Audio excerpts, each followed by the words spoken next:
తెలంగాణలో అనుకూల వాతావరణం ఉంది.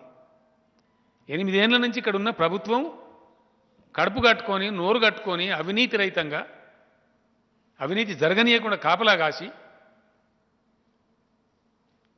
మంచి మంచి సంస్కరణలు తెచ్చి గతంలో లేనటువంటి అనేక కార్యక్రమాలు గొప్ప కార్యక్రమాలు తెచ్చి ఒక ఎకో నిర్మాణం చేసింది. It is because of the echo built by the government of Telangana. Today Telangana is receiving, Telangana is attracting investments, which is not a joke. ఇది వాస్తవం కాదా? దీని మీద మేము కుక్కలు ఉన్నట్టు మీరు అవినీతి చేసిన అంటాము, అంటే మీరు మురిగే కుక్కలు అని మేము అంటాం. తప్పేందండి? ఈ ఇకో వటికిన నిర్మాణమైన అది కోట్ల రూపాయలు లక్షల రూపాయలు లంచాలు ఇచ్చేటువంటి బిల్డింగ్ పర్మితులు ఇలా TS be pass online apply చేస్తే ఆన్లైన్ పర్మిషన్ వస్తూ ఉంది. టీఎస్ ఐపాస్ ఆన్లైన్ అప్లై చేస్తే ఆన్లైన్ పర్మిషన్ వస్తూ ఉంది. దానికి చట్టం చేసినాం. 15 రోజుల్లో పర్మిషన్ రాకపోతే 16వ రోజు డీమ్డ్ అని చెప్పినాం. మాది అవినీతి ప్రభుత్వం అయితే, మేము అవినీతి పరులం అయితే అట్లెందుకు పెడతామండి? లంచం మేము అడగమమ్మా, మేము మాకు అడగరాదా? ఇలా పక్క రాష్ట్రాల్లో స్క్వేర్ ఫీట్ కింద వసూలు చేస్తారు రియల్ ఎస్టేట్లో. ఇక్కడ ఆన్లైన్ అప్లై చేస్తే ఆన్లైన్ పర్మిషన్ ఇస్తారు. హ్యూమన్ ఇంటర్ఫేస్ లేదు, సులోడు కొట్టేది లేదు, ఎస్ పొలిటికల్ గుండాగిరి లేదు, భూ కబ్జాలు లేవు, ఇలా పిచ్చి పిచ్చి లేదు తెలంగాణలో, ఇలా గుడుంబ గబ్బు లేదు తెలంగాణలో, పేకాట క్లబ్ లేదు. ఇవన్నీ వాస్తవాలు కాదా? ఇవన్నీ ఉండంగా కూడా మా ఇష్టం వచ్చినట్టు కుక్కలు మురిగినట్టు మొరుగుతాం. అందుకే మిమ్మల్ని పిచ్చి కుక్కలు అంటాం మేము. మీరు మురుగుతామంటే ఊకుంటామా? ఎందుకు ఊకోవాలా? దేనికోసం ఊకోవాలా? తెలంగాణ సమాజాన్ని నాశనం చేస్తామంటే మీ దిక్కుమాలిన దందాతో ఈ సమాజాన్ని ఖరాబు కానిస్తామా? ప్రాణాలు పనంగా పెట్టి కొట్లాడి సత్యదాకా కొట్లాడి తెచ్చిన రాష్ట్రం ఇది. ఎవరో మీలాంటి కుక్కగాలు నక్కగాలు వచ్చి ఖరాబు చేస్తామంటే చూసుకుంటూ కూర్చుంటామా? కూర్చోవన్నా? వై? ఇండియాలో ఎక్కడ లేని సంక్షేమ కార్యక్రమాలు. వాస్తవం కాదా? మీకు జీర్ణం కాదా? మీకున్నదా? మీ తెలివి ఉందా? మీ ప్రధానమంత్రికో మీకో మీరు పరిపాలించే రాష్ట్రాల ముఖ్యమంత్రులకు ఉన్నదా? తెలంగాణలో అమలు చేసే దళిత బంధు నిజం కాదా? నిజాన్ని అంగీకరించే సంస్కారం లేదా మీకు? దాన్ని కూడా తిరిగి మాటలు మొర్రి మాటలు మాట్లాడుకుంటా, హౌలా పోసిగా లెక్క మాట్లాడుకుంటా. వాస్తవం కాదా దళిత బంధు? మీ ముండమోకాలకు మీ బీజేపీ పాలిత రాష్ట్రంలో ఎక్కడైనా ఉందా? మీ కేంద్ర ప్రభుత్వంలో ఎక్కడైనా పైసా పెట్టినరా దళితులకు? అది లేదు. వాటికనే వృతం వాళ్ళంగా సోషల్ మీడియాలో అన్ని అబద్ధాలు ప్రచారం చేస్తాం. ఇదా? ఇప్పుడు క్షుద్ర విద్య, అది సోషల్ మీడియా కాదు, క్షుద్ర విద్య. దాని బండారం తీస్తాం, దాన్ని అంతా తీస్తాం, దాని చట్ట వ్యతిరేక కార్యకలాపాలన్నీ ఇరిచి పోయిలో పెడతాం. సమాజానికి కూడా తెలియాలి ఎవరో మంచి చెడ్డ అని చెప్పి ఊకున్నాం ఇన్ని రోజులు. ఇప్పుడు ఊకం. ఇష్టం వచ్చిన పద్ధతిలో దానికి ఒక జర్నలిజం అని పేరు పెట్టి నువ్వు జర్నలిస్టువా? ఇదా నీ దుకాణం? ఇది పద్ధతా? సమాజాన్ని నడిపించేదా? దళిత బంధులో దయచేసి నేను మీకు కూడా మళ్ళా చెప్తా ఉన్నా, Dalit Bandhu is not mere programme. Dalit Bandhu is a spirit. Yes, చాలామందికి చాలా విషయాలు అర్థం కావు. ఇండియా మొత్తంలో మెడికల్ షాపులలో దళితులకు రిజర్వేషన్ ఇచ్చే రాష్ట్రం ఎక్కడైనా ఉందా? బార్ అండ్ వైన్ షాప్స్లో దళితులకు అవకాశం ఇచ్చే రిజర్వేషన్లు పెట్టిన రాష్ట్రం ఎక్కడైనా ఉందా? పెడతారా మీ బీజేపీ రాష్ట్రంలో? సత్తా ఉందా మీకు? దళిత బంధు ఇస్ ఏ స్పిరిట్. దళిత బంధులో దళితులు ఇవ్వాల. చరిత్రలో ఏనాడు లేరు, ఎక్కడ లేరు, భారతదేశంలో ఎక్కడ లేరు. ఇలా బార్ షాప్ ఓనర్లు అవుతున్నారు, వైన్ షాప్ ఓనర్లు అవుతున్నారు, మెడికల్ షాప్ ఓనర్లు అవుతున్నారు, ఫర్టిలైజర్ షాప్ ఓనర్లు అవుతున్నారు, కాంట్రాక్టర్లు అవుతున్నారు. మీకు జీర్ణం అవుతలేదా? ఈ వాస్తవాలు కావా? నిజం కాదా? దళిత బంధు, రైతు బంధు మేము 50,000 కోట్లు ఇవ్వలేదా? వాస్తవాలు కావా? దాని మీద కూడా కారు కూతలు కూస్తారా? ఇష్టం వచ్చిన మాటలు మాట్లాడతారా?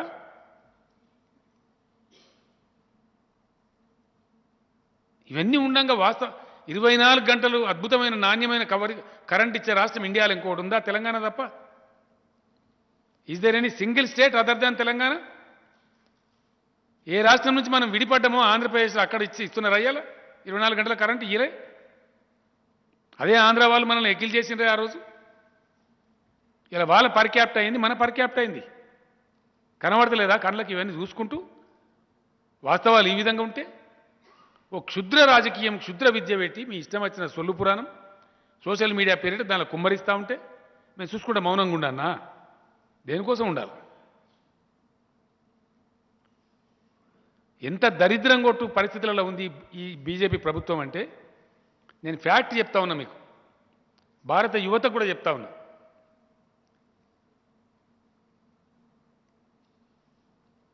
एक बात भारत के युवा के लिए सोचना बहुत आवश्यक है. आज जो बजट पेश हुआ है, बजट में जो कुछ भी कहा गया है सरासर झूठ है, धोखा है.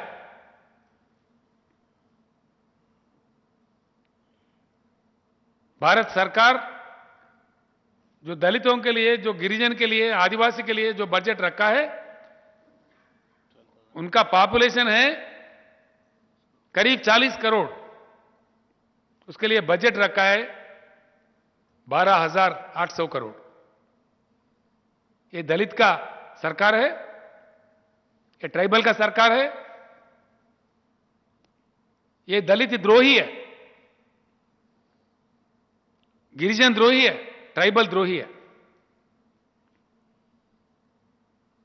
गरीबों से इनको कोई मतलब नहीं है. हकीकत यह है कि हमारा देश गरीब नहीं है. आज सिंगापुर में क्या है? कुछ भी नहीं है, कोई रिसोर्स नहीं है, लेकिन वहां के सरकार को दिमाग है. यहां हमारे देश में सब कुछ है, लेकिन हमारे सरकार के पास दिमाग नहीं है. इसीलिए हम तरस रहे, इसलिए हम पिछड़े हैं. देश पिछड़े नहीं है, सरकार के सोच में पिछड़ापन है, सरकार के सोच में बैंकरप्सी है.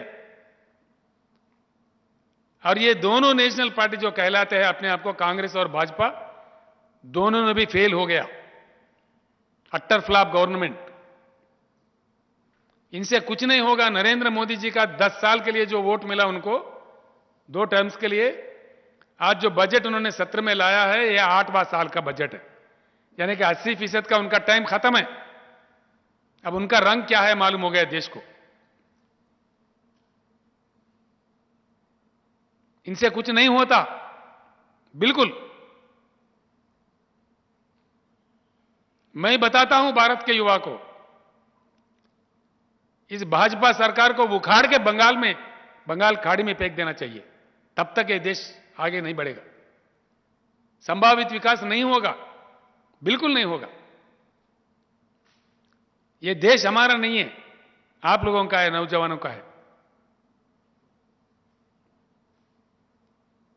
और ये देश आजादी पाके 75 साल गुजर गए. 75 साल की आजादी के बाद पीने का पानी का किल्लत है, खेती के लिए पानी नहीं मिलता है. क्या हमारे देश में पानी की उपलब्धि नहीं है? पानी की उपलब्धि है. सेंट्रल वाटर कमीशन के हिसाब के मुताबिक 65,000 टीएमसी पानी की उपलब्धि है. क्यों यूज नहीं कर रहे?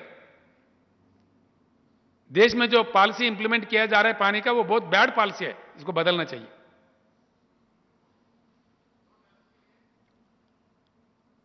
66% देश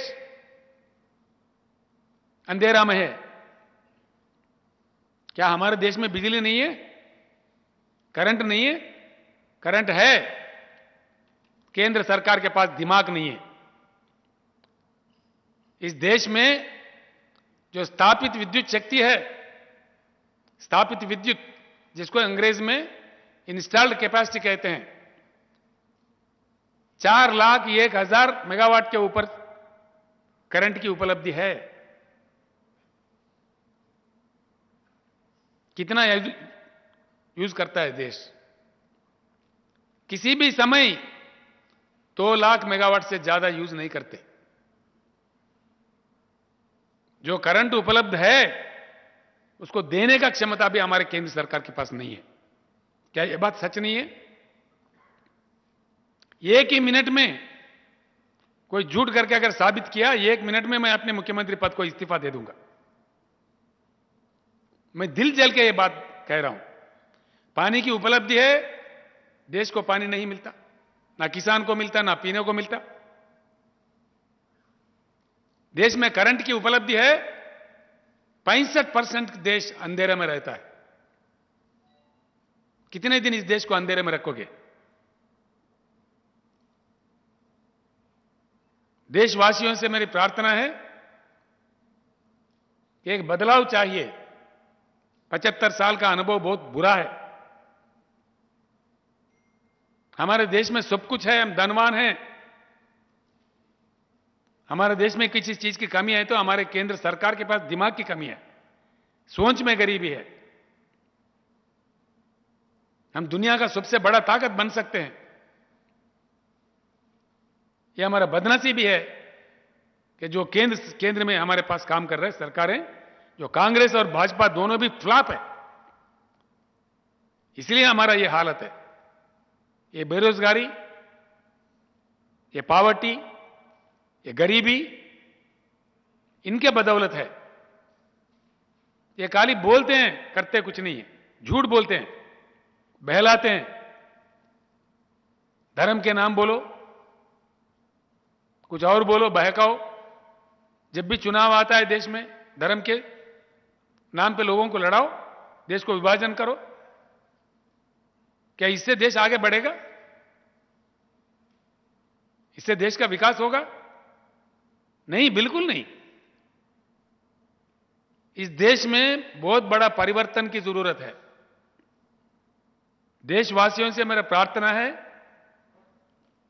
कुछ ही दिनों में हम शुरू करेंगे, जरूर शुरू करेंगे। हम चुप नहीं बैठेंगे। जम के हम आंदोलनकारिणी है, लड़ने वाले सिपाही है। जब तेलंगाना के लिए जरूरत था, हमने लड़ा।